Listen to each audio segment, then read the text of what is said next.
from any age, for example, from 3 years to 60 years, 70 years, people have been making Pakistan proud as well. Which is why today we actually have a success story of a kid who started doing karate, when she was 3 years old. She's been representing Pakistan all over the world, may it be London, may it be Europe, may it be anywhere else in the world as well. The best part is that her father actually thought that it's a better idea to make sure that, I indulge my kids into such an activity where they certainly do not get time for anything else. And from there onwards, this lady, ladies and gentlemen, has been conquering the hearts of all those Pakistanis all over the world, because she's been representing Pakistan and she's been bringing all of these gold medals you see on our table as of now today as well. So without any further ado, we will be introducing the superstar of karate. She's actually at the brown belt, if that's the right way to say it as well. She's got the brown belt, and I think there's 2 more to go, blue and black, if I'm correct. But we will certainly ask her about karate. Ladies and gentlemen, we're very lucky that we've actually been joined by somebody who happens to be Tehreem Suleman. Hello, assalamu alaikum, good morning. Assalamu alaikum, good morning. Wa alaikum assalam. Thank you very much for joining us, and it's wonderful to have you. But let me introduce your coach first, and then we'll come back to you. So, ladies and gentlemen, most of the time it's been said that that your father in the early years is your coach and your mentor, and that's not just the case. I think that he himself has been representing Pakistan on different platforms, won several medals. He's got like 7 academies over here in the Twin Cities. He's making sure that all of those kids come out stronger and mentally fit as well, because that's what karate is all about. So we're very lucky that we've been joined by Tehreem's coach, who happens to be Mr. Qasim Suleman. Hello sir, assalamu alaikum, good morning. Wa alaikum assalam, good morning. Sir, thank you very much for joining us. How are you doing today? Thank you to invite us, because this is a real pleasure for both us to join this show. It's wonderful to have you. This is the 3rd time, if I'm not wrong, that you're coming over here, but the first time for Tehreem over here. So Tehreem, while I was going through your achievements, they were so long and lengthy, so I wanted you to say. So I've got a print of it, because I couldn't memorize all of them, so I'm going to share it with the rest of the world. So currently she happens to be the silver medalist in World FSK Shotokan Karate Championship, July 2022, London, UK. Congratulations. Silver medal in National Tion Khan Karate Championship, December 2021. Wow, congratulations. Many times gold medal, silver and bronze medal in Federal Karate since 3 years old till now. Federal Sports Culture Award with cash prize into 2021. Belts achievement, currently she is in blue belt, and next month she will apply for brown belt. 3rd, after that 2 more brown belts, and then black belt. That's too much. Aim, target, goal is to be a SAF game, to participate in SAF games and Olympics as well, to work for peace and women empowerment, open a karate club for girls, and the name goes on. So congratulations first of all. How did you get yourself into karate? Were you always inspired and influenced by your father? Or were you like, yeah, patani abbu kya karte rehte? I was inspired by my father a lot, because my father seemed like, my Baba seemed like a Superman to me. And when I was a kid, I was like, I just want to be strong and a superwoman like my Baba. Wow, and that's wonderful, and you've done it too as well. But 3 years is a very tender age. You're still growing up. You certainly do not want any bruises to your kid. How did you manage to get her into karate, and that too at a very young age of 3 years? Actually, when she was totally young, like I can say that 1-2 month old. So I was keep taking her to the dojo, and when I was giving training and she was in the form, and from that time the karate was in her subconscious. So what I did, when she took first step in the karate, and that was around 2 years old, when she was very young kid, and I was inspired, because when she entered the dojo she said "huz," because I never taught her what is huz. What is huz? Huz is when you're going in the dojo, as a respect, you're saying huz. For respect of the dojo and for respect of the sensei, to teacher. And I was really inspired, and I said, oh, she can do karate. And then, and she was wearing the uniform, karate uniform. Like. And we do have pictures, we are going to share pictures of Tehreem as well from the early days as well. But now, coming back to you, Tehreem, so, it was not your decision to kind of get into karate, because your father was taking you to the karate center himself. When did you realize, when you were 4 or 5 years old, were you like, okay, I want to do it? Or was it always that just because my father does it, I want to do it too? It was like always. When I was 5 years old, I was like, I want to win like my Baba, because he was going in international Korea international championships, and I was like, I want to go too, and I want to win. Wow, that's wonderful. So what was your first experience winning the medal that you're wearing? Sorry? I'm asking, so what was your first experience? How was it, wearing that medal, how did you felt about it? Was your father with you? Yeah, I was feeling so proud. I was feeling so good that in London, among so many countries' flag, there was Pakistan flag. I was feeling so good, so proud. Right. Yeah. That's nice. Okay, sir, so I'm coming back to you. So, we were going through the research, and you mentioned how, you're working for the empowerment and you're empowering it through the karate, right? So there are a lot of ways for the empowerment when it comes to the women and men also, right? So why specifically karate? Why not some other way?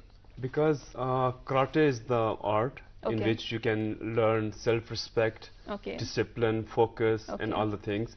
And even you can, like, by learning karate, when you're able to be a black belt, you can earn money as well. So for women empowerment, I'm working from many years. Like a lot of my female students, now they are coach, they are teaching karate.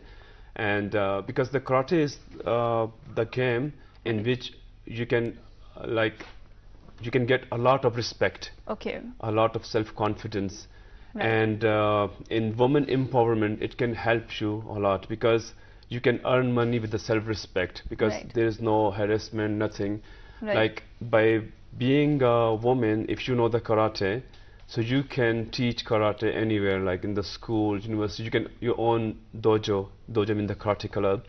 And because many examples I have, like even the men empowerment also. Like one of my student, now he is the player in the Saudi karate team. He learned karate here. He be a champion here. Even in Pakistan karate tournament, he got the silver medal. And now he moved to the Saudi Arab as a karate coach. And even he is like here in Pakistan, he was earning just like as an office boy 7,000 rupees. But now he is earning like 1,50,000 rupees in Saudi Arabia. In Saudi Arabia, Wow, that's and wonderful. just he's teaching karate 2-3 hours, nothing else. And he's a part of Saudi karate team now. And this is my aim, to work for the men, for women, even for I'm just teaching some orphan students. Because my aim is to make them empower by having a black belt, and then getting job for them in different institutes in Pakistan and abroad even. And we're sharing these pictures as well, sir, so please let us know where are these pictures from. These pictures are from Japan.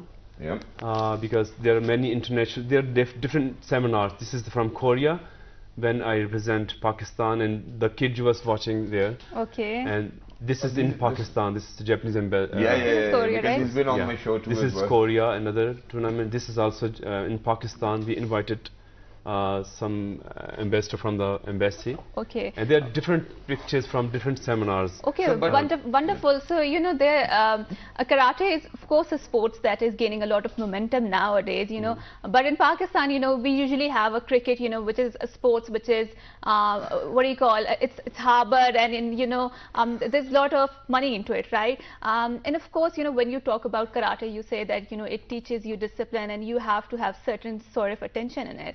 And I also say that, we are living in an era where there's a wealth of information, but poverty of attention when it comes to the social media now. So do you think it's very difficult, to train or tame your attention span when it comes to karate? How's that? Yeah, it's very, very difficult because when I started karate, so my mom was saying me that I wish you could start cricket. Because in cricket there's a lot of money. In karate there's only the money is more of penta, less of money. You are just teaching, you're making a healthy generation. This is money in the karate. I mean, it's very difficult to earn money in karate. Even when you're going for some competitions, you are spending money for that. You're not getting money, you're spending on that. So maybe a time will come when the karate player will say that I won this much cash prize. Inshallah. And she has won cash prize in 2021, and we're going to come back to that. But sir, how is it as a father when you see your daughter, somebody else is landing punches and kicks on your daughter? I think it must hurt you at times as well. And you must be like, okay, Tehreem, we need to do better. You really need to come back stronger. So how do you adjust with that? Because you as a father in the first place, obviously, you happen to be her mentor, her coach too as well. But when you see somebody's actually throwing punches at my daughter, this really boils your blood, right? Actually, when she started karate, when she started karate, and when I get to know that she is good in karate, and in the beginning she was practicing with the girls, tournament fights, but when when I just want her to go internationally to win some medal, so I started her training with the boys, and till this tournament she was fighting with the boys. She got punches, she got kicks, but as a father it was feeling that, oh, she got hurt. But as a sensei I was saying that no, she can get more punches and more punches, that she can fight well. So I think it's about time that we ask from Tehreem. So Tehreem, you know, it's a combat sport. You know, it's you know, where somebody's actually going to kind of throw punches at you, and then they're kicking you as well. Most of the time, if somebody punches me, God forbid, I don't know, it hasn't happened in a long time now, but if somebody punches me, there's this ego, you know, which tells me that, hey, you know what, how the hell did he actually kind of threw a punch at me? I'm going to punch back. But when you're in a combat sport such as karate, you really need to be mindful of your moves. You really need to know, you need to time it out as well. So how do you control your emotions, first of all, when somebody throws a punch or a kick? And then how do you respond to that? Are you thinking most of the time whenever you're in a competition that, okay, you know, I need to time my punches, I probably need to time my kicks, I need to have defense, you know, so all of that. How do you do it? When I got hurt, that it feels a little bit emotional, kind of, you know. It's natural, right? Yeah, it's natural. But if अगर मुझे ज़्यादा लग जाए तो ना, what we do that we hug each other, like it's okay, it's fine, and then we are like, sorry, and that's it. Right. So, there's a very different jargon for it. One thing I want to mention about that punch. Like in this tournament in London, in one fight she got one punch, and I felt that she got hurt. Like, was it a blackout? And when I just give signals, you want to fight? She said yes, I will fight. Wow! So you know, you're always keeping up your you know, that spirit of sport. I think that's very important too as well. But other than that, you know, so since you are so focused on karate, you've won so many national awards. Then why do you actually have to study? Why do you think that it's important to study at the same time? Because you're doing so much already. Studies is so important for our life. Like not like I have a timetable. In my timetable, like it's Quran class, my karate class, my school homework, and a lot of things. But my mom is so strict, and she's like, no, you have to like if you want to go to karate, you have to like study hard, So do you think that, you know, most of the time just because of karate, your father and mother are arguing because the mother's like, okay, pata nahi kya kara rahe ho beti se, and your father's like, no, she's going to do it, she's won so many awards too as well. So do they argue at times? No. That was a tricky question, and she answered it really very well. So now what I'm going to do is, I'm going to show these medals of yours to all of those people who are out there. So, and you have to actually tell us. First one, you know, you have one in your collar. Please let us know what does this medal tell us about your sport? So where did you got it from? I got it from London this year. Wow. Maybe our producer Saab can, you know, just zoom into this medal, you know. Why can't I hear him in my ear? Oh yeah, now I can. Yeah, so hold it and please let us know. So how was it? How many punches did you have to land to the other girl to get this award? Is it a Commonwealth sort of a medal or what? It's a world. Okay. It's a World Karate Championship. And then I have another one. This says 29 National Tenshinkan. Is that true? So you got it from there? Yeah. Wow, that's wonderful. Is it a silver or a bronze? It's a bronze, right? It's a bronze. All right. So we have so many of them. You know, I think it's going to take a lot of time. But what will be your message today for all of those people, all of those girls who are actually watching you on their television screens, whether karate is something fun to do, or you really need to be prepared for it, or you just cannot really kind of get away from it? Everyone should, because especially girls, they should learn karate for self-defense. Karate is so helpful, like for our health too. They're so helpful, like self-defense, like. Yeah. But what is self-defense? You know, let me ask you that. What is self-defense? Self-defense, like if someone like is coming and attack us and we don't know what attack they're doing, we just have to do like some punches and some, you know. Can you show us? Can you show us some punches? You know, so you know we can actually defend here, ourselves too as well. So we can do some self-defense too. Yes. Can you, you know, just while sitting? So what can we do? I remember kata, you know, probably something like this. Yeah. So can we do that? But I don't know, you know, in Pakistan, karate does not work. Whenever, you know, someone is fighting, it's more of chapede, mukke, dhakke, late, you know, all of that. I don't know, you know, so even if you know karate, you eventually end up in dhakke and ghuse. You know, so how do you do that? You know, so because you really need to be watchful of whatever move they have, right? We have to be prepared, like in karate, we are prepared for everything. Alright, you're prepared for everything? Yeah. Wow, Allah na kare waise to ki zarurat pade, but yeah, it's great to see that you're prepared for everything. What about you, sir? The same question. No, not the same question. What I want to ask you is that you started back when you were 10 years old only. Yeah.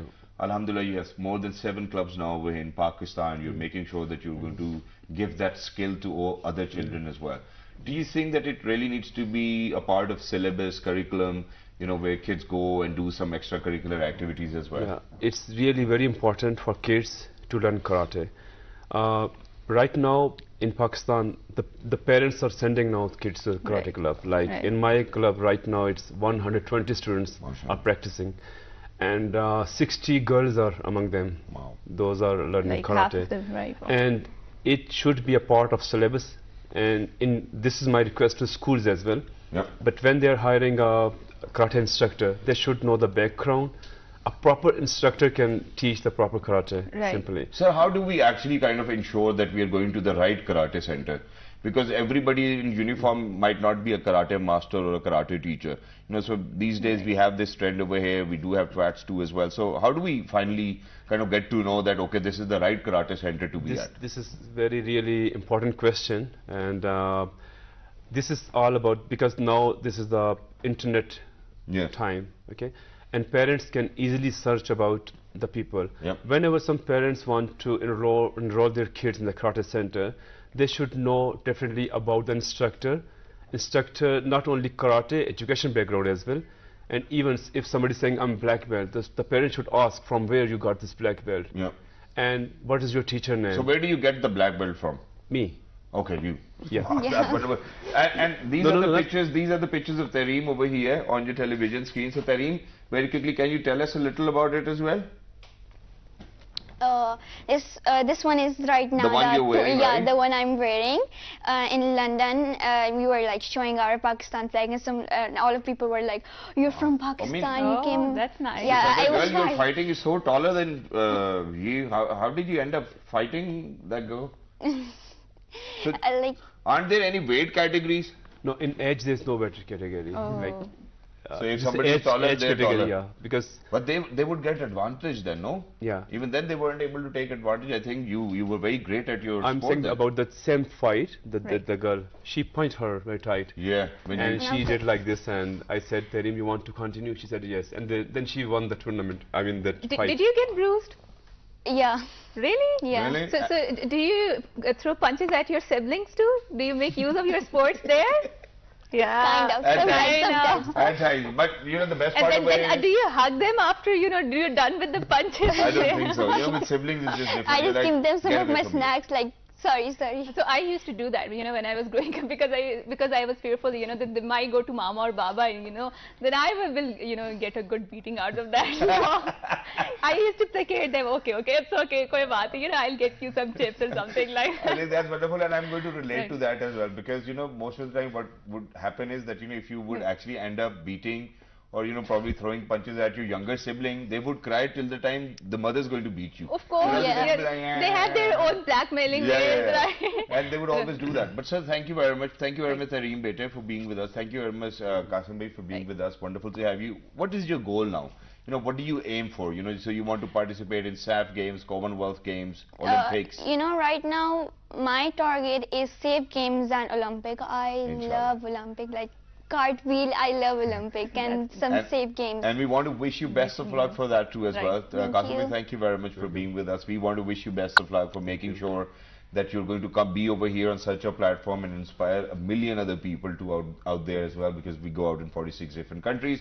We want to wish you best of luck, and whenever you're ready for SAF Games, or probably you're participating in SAF Games or Olympics, it's an offer from our side that you can always come to our show. Make sure that you show us how well prepared you are and how high your morale is. Okay, so best of luck to you too as well, and for all of those other amazing people who are doing such wonderful, amazing things, or probably creating opportunities for their kids so that that they can represent the country, the motherland, which we call Pakistan. With that, we're actually heading out towards a short break.